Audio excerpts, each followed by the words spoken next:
Well, it's great to see everybody here today. We have a nice audience for the interlude between Harvey and Irma. Uh, Dr. Knott will fill that interlude for us in a moment. But good to see everybody here for the first Department of Plant and Soil Sciences seminar for the semester.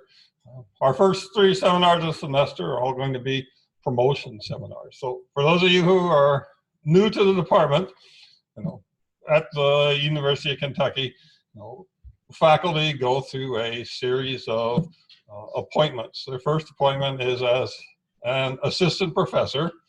And then after a number of years, they apply for a promotion to associate professor.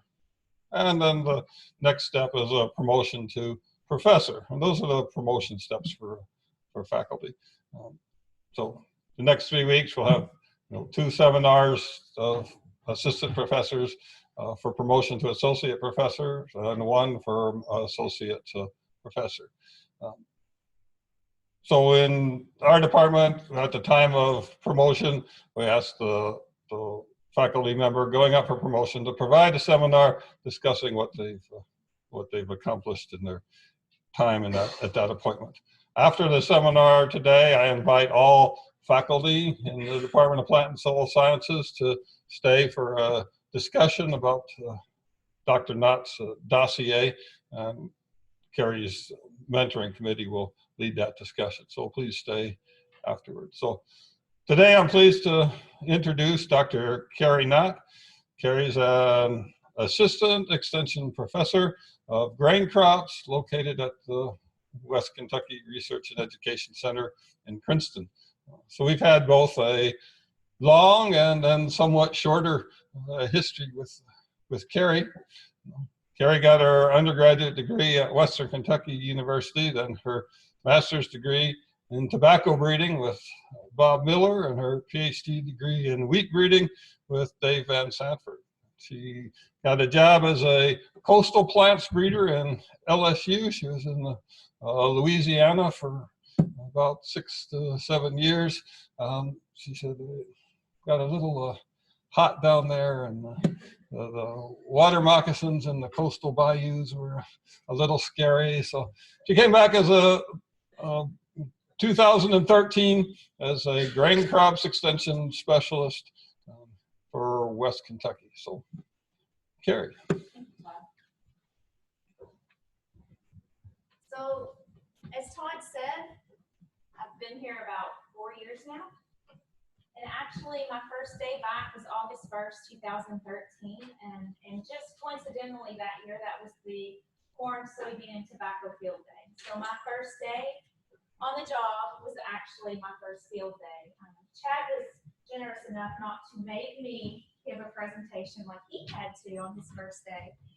But I did get to meet a lot of producers, a lot of the industry clientele as well, and apparently started the inaugural photography of the Kentucky Soybean Association. And so this picture is by Ray Wagner, and given all the new specialists over the last few years, she grabs us at the soybean field day and gets our picture in front of the soybean field, of course. And so as Todd mentioned, my first real job was actually as a coastal plants breeder at the LSU Ag Center. I was 100% research appointment down there, and I was tasked with developing native plants for coastal restoration. And so most of my work focused on 2 different species.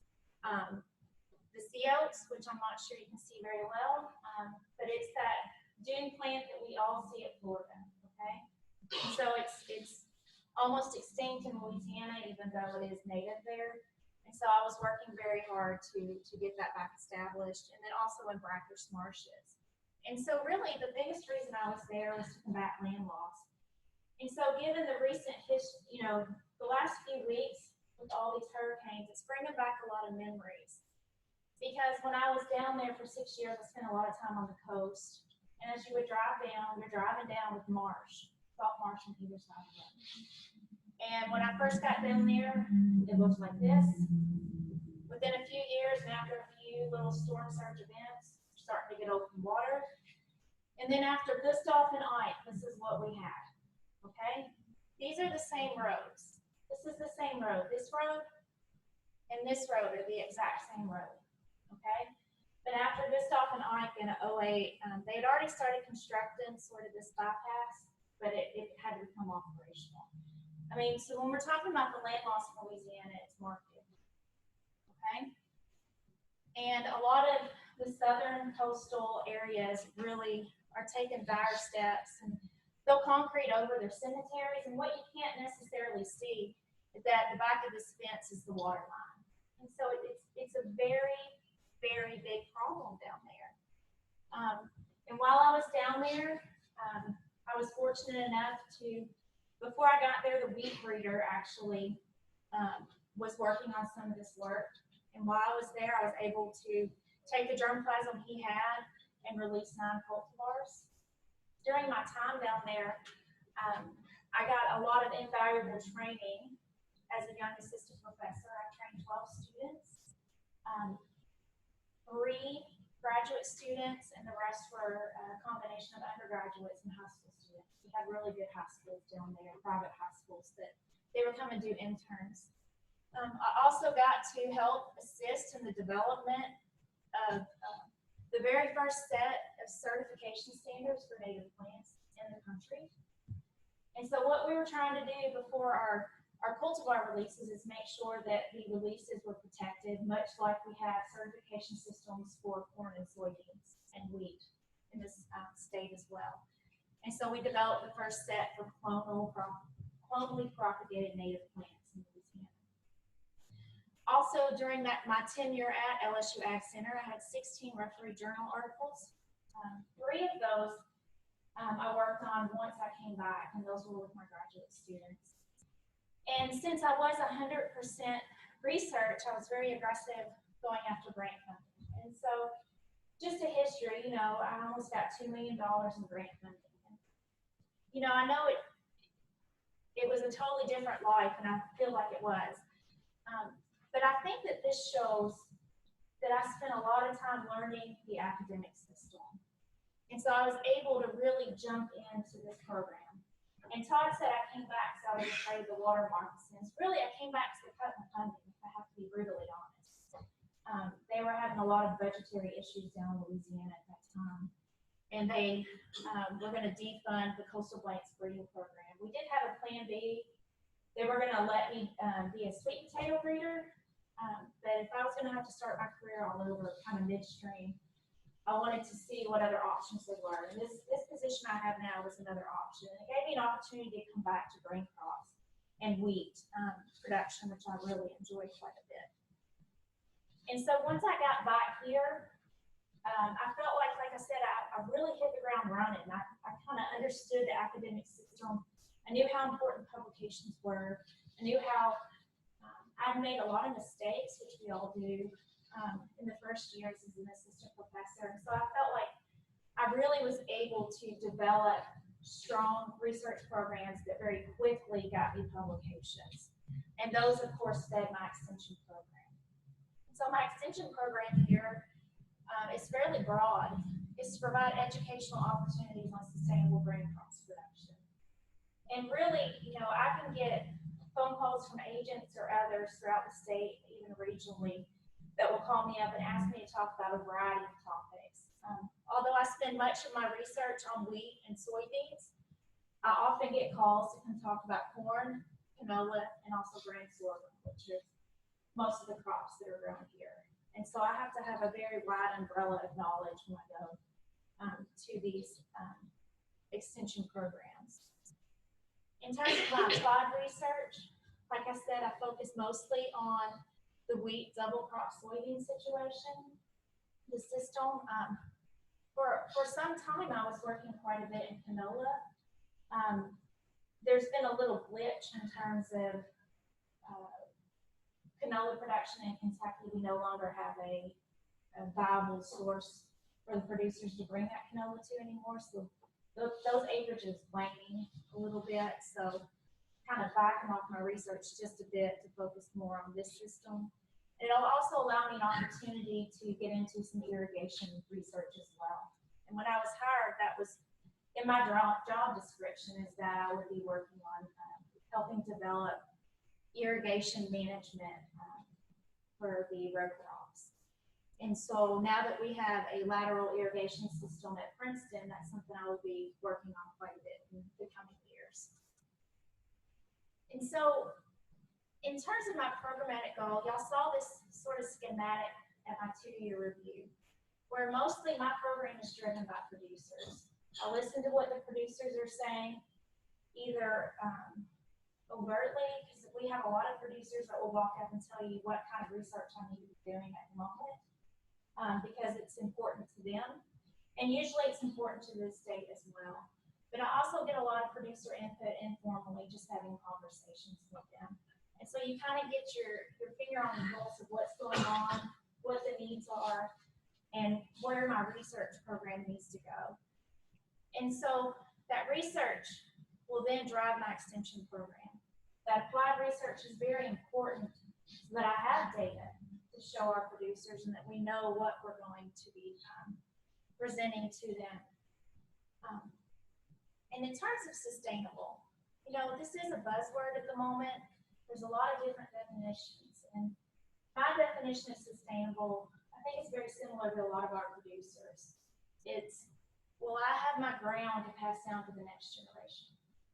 And so if there's a producer that maybe is doing some irresponsible activities with over-fertility, or they're working the ground and losing a lot of their topsoil, that's not going to be sustainable in the long run to where they can pass their ground down to their future generations.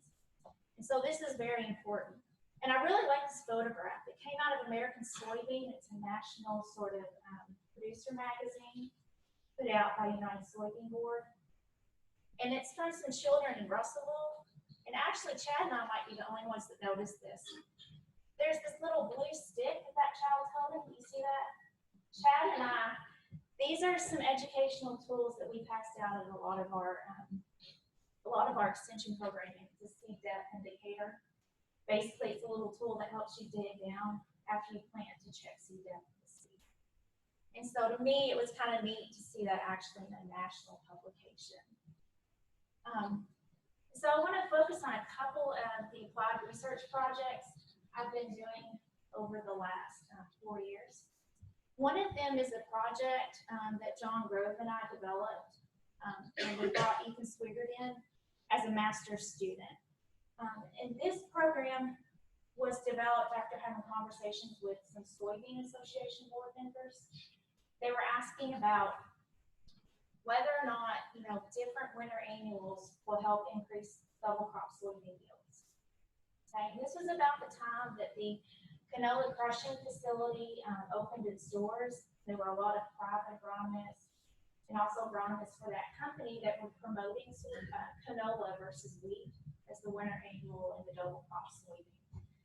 And so there were a lot of claims by the company that canola would yield so much better.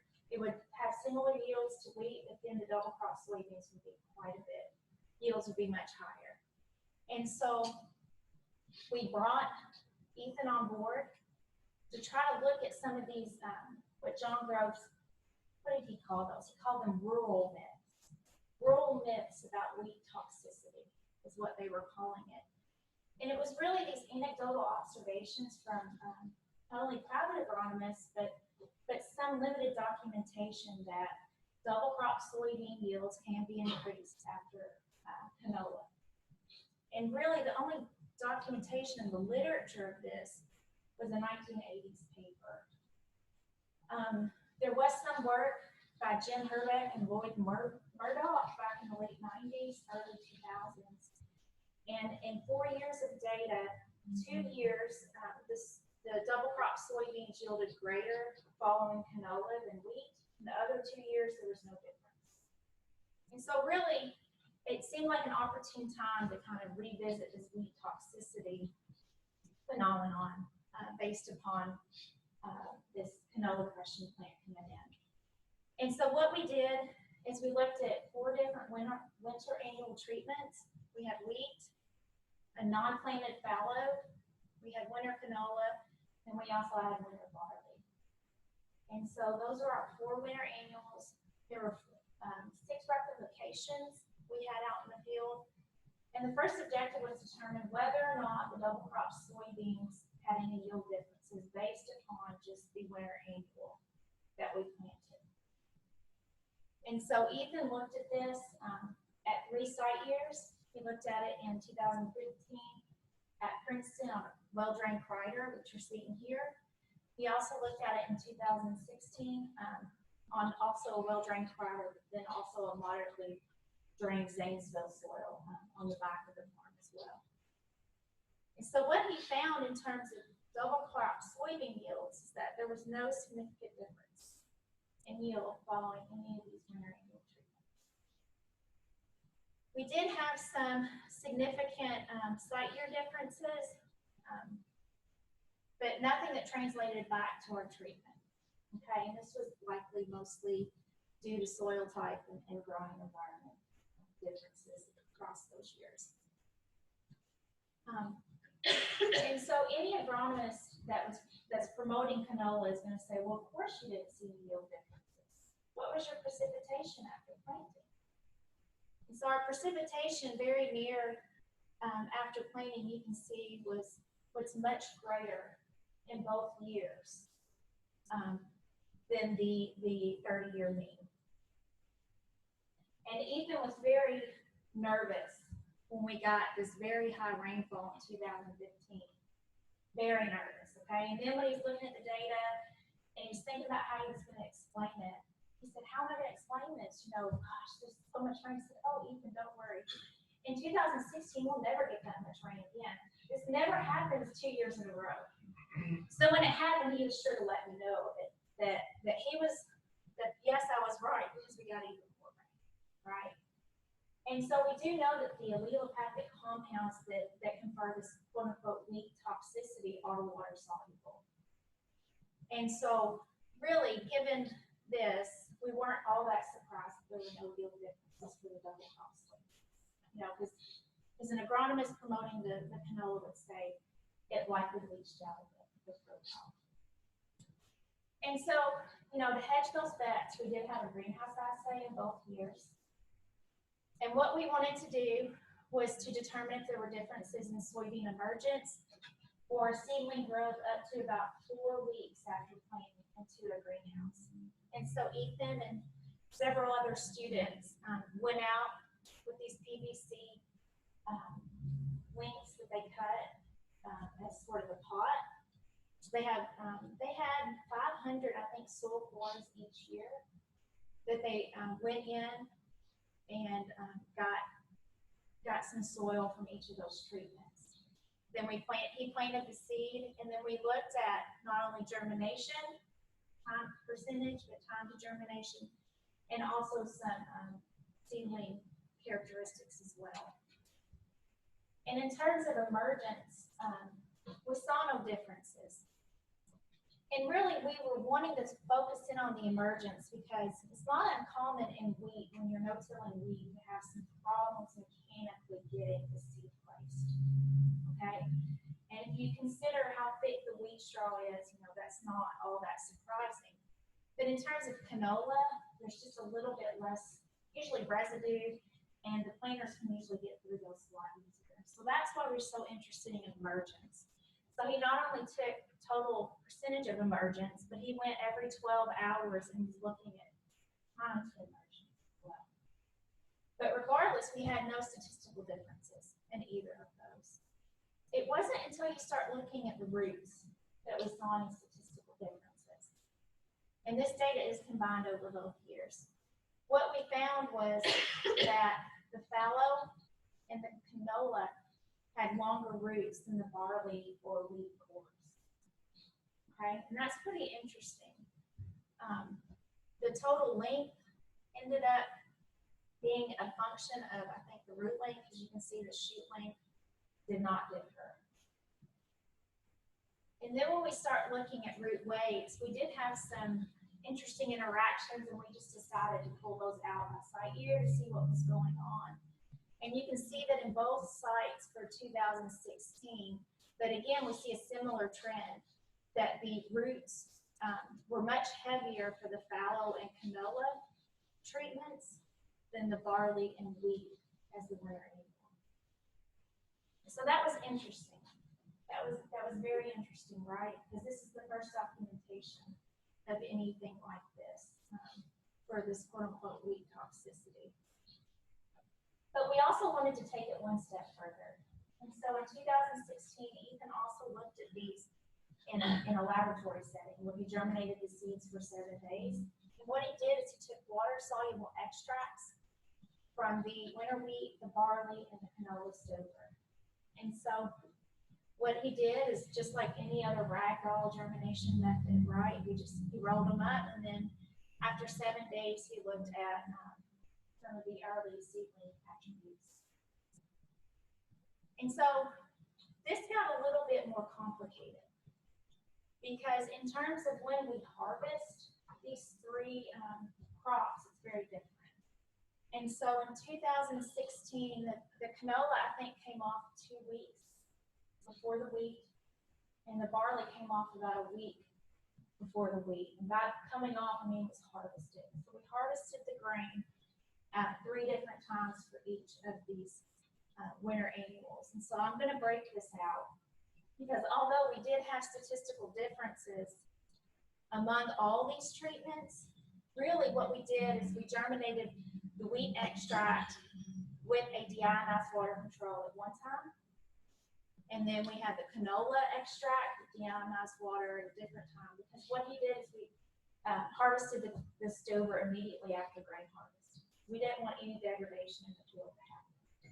And so when we look at this in terms of the canola extract for soybean germination, there was no difference between the canola and its deionized water control.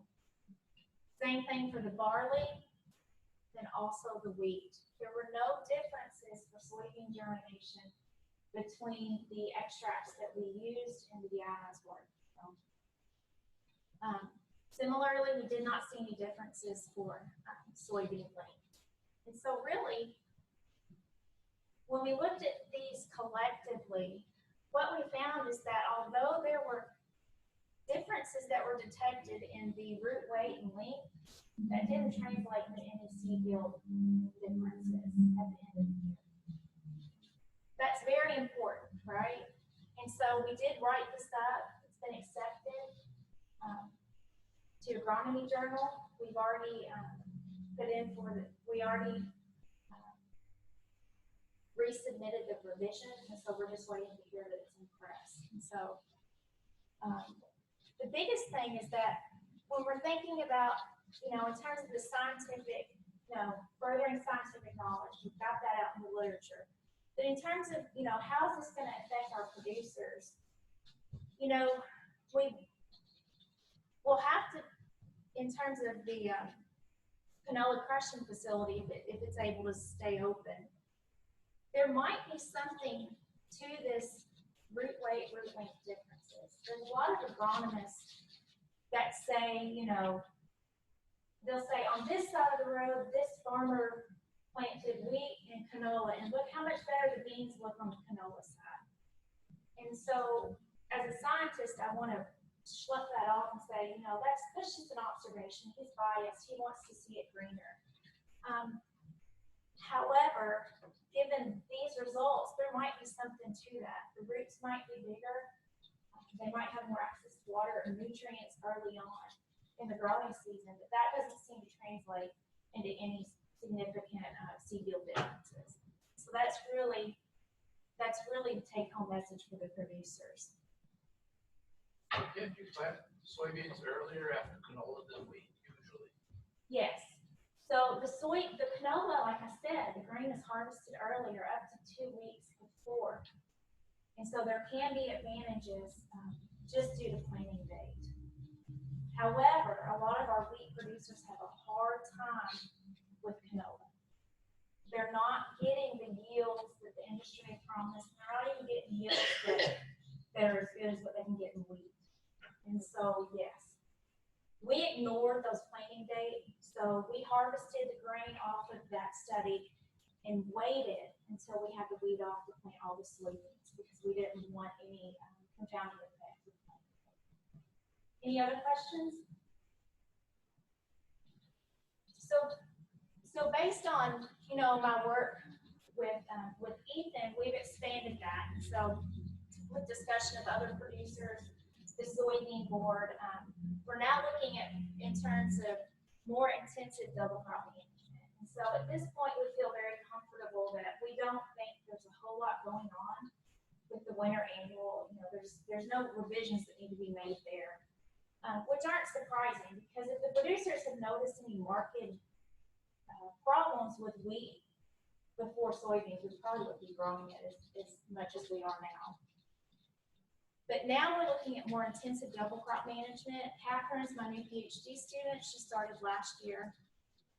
And here she's looking at not only double crop soybeans, where it's really a national push. And so this treatment list is really all about inputs.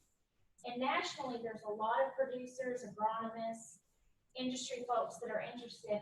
Can we treat double crop soybeans more like full season beans in terms of seed inoculants, seed treatments, pesticide applications, maybe even increase seeding rates and get higher double crop soybean yields. So that's what Catherine's working on with the soybeans. We're also looking at winter wheat. Okay, so she's looking at more of a systems approach for the double crop system. And really her main goal is to determine if there's any agronomic practices that we can additionally impose on winter wheat that can reduce mycotoxin levels. And so decreasing DON levels, which is deoxynivalenol, is very important because we can get market price reductions at the elevator, and even some years the producers can get loads of wheat rejected. So that's what happened in 2014. By the end of the season, towards the tail end of the season, some producers were telling me they were getting $1.25 per bushel for their wheat. And then by the end of the season in 2014, the elevators were flat out rejecting the loads. And the elevator said, you just need to go bury that wheat. We'll never come back. Okay? And so deoxynivalenol or DON levels are very important in wheat production. And so she's going to be looking at some fertility, some phosphorus applications at planting and furrow. She's also looking at seeding rates. And another one on here is harvest time. So she's going to look at an earlier harvest time at about 20-22% grain moisture, and see if that can help decrease DON levels from accumulating. Because DON is a byproduct of the fungus Fusarium graminearum. And so if we leave it out in the field for less time, we'll have less time to produce this byproduct, deoxynivalenol. So that's what she's going to be looking at in terms of her work. She's really come in and hit the ground running. I can see her cringing right now about this photograph. It was the best one, sorry. But she gave a talk at this field day, this past field day. She did a really good job.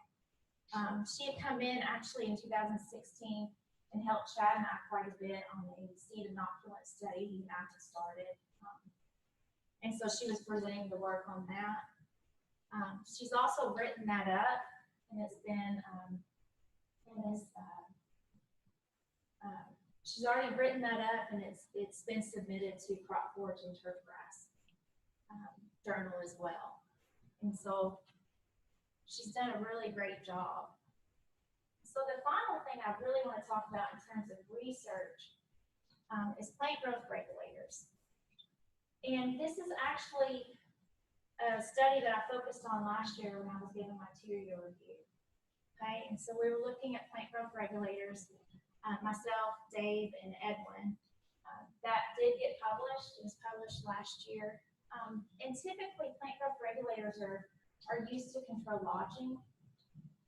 In Kentucky, it's not usually a problem with lodging unless we have excessive seeding rates or excessive nitrogen levels in the soil.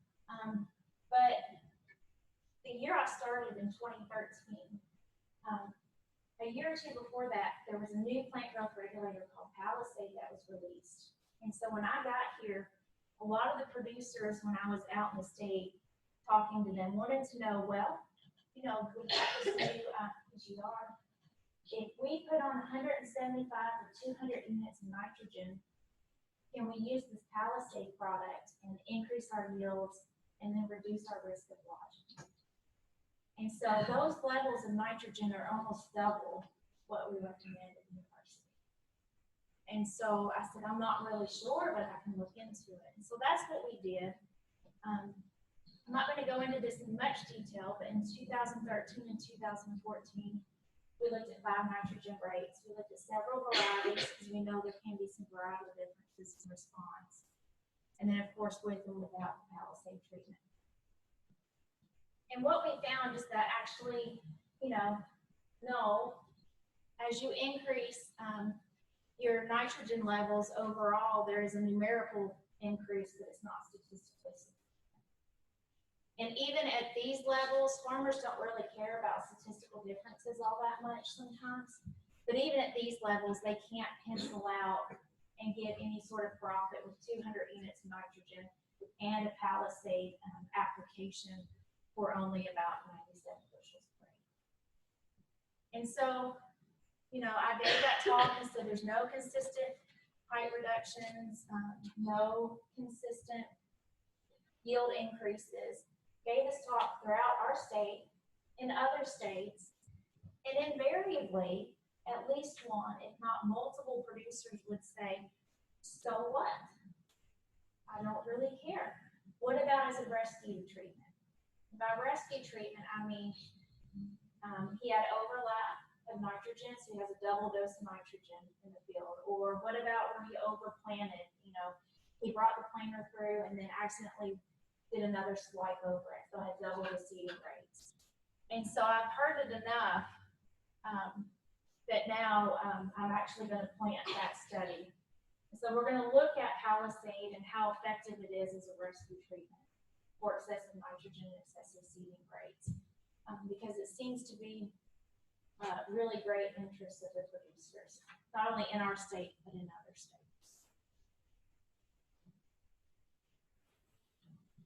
And I'm sure that once I get the results of that work, they'll have another so what moment, and that will lead me to my next research project. So are there any questions in terms of the research that I just talked about or anything else? If not, I thought I would just spend a couple of minutes on my future plans. And I always think it's hard to really plan for future events because you never know what's going to happen, right? But over the years, I've been an assistant professor now for almost 10 years. And one of the things that I've really enjoyed is working with students. And I don't know if you can see, this is Ethan Snyder. He's my master's student right now.